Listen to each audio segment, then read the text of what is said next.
নমস্কার বন্ধুরা, মাতৃকন্যা ব্লগে আজকে দেখাবো পনির কোপ্তা।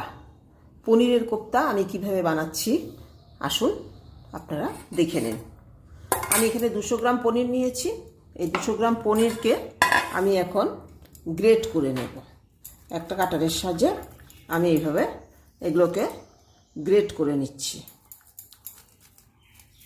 তাহলে একটু নরম হবে, কোপ্তাগুলো টেস্টফুল হবে।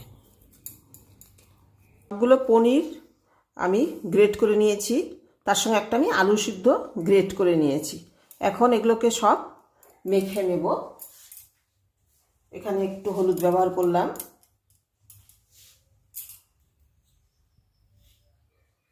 একটু নুন ব্যবহার করলাম, করে আমি এগুলোকে এখন সব ভালো করে মেখে নেব। মেখে নিয়ে আবার আসছি। আমি একটা মশলা বানিয়ে নেব। এখানে দিয়েছি 3-4 টুকরো কাজু, কিশমিশ, আদার টুকরো, কাঁচা লঙ্কা। আমি এগুলো সব মিক্সিতে এখন পেস্ট করে নেব। একটা ছোট সাইজের টমেটো, অল্প একটু পোস্ত,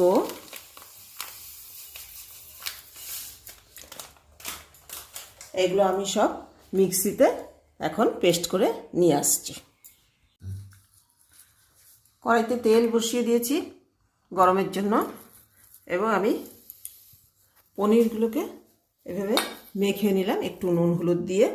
মেখে এখন কোপ্তার আকারে এগুলো ভেজে তুলব।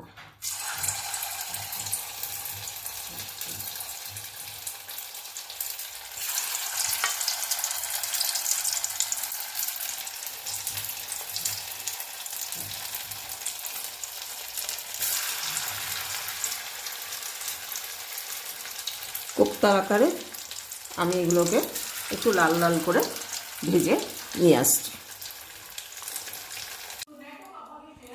আমার ভাজা হয়ে গেছে। এখন আমি তেলে দুটো আলু কেটেছি বড় সাইজের। এই আলুগুলোকে এখন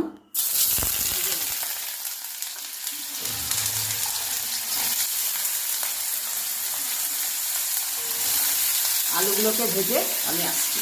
এর মধ্যে আমি দিলাম অল্প জিরে, একটা শুকনো লঙ্কা,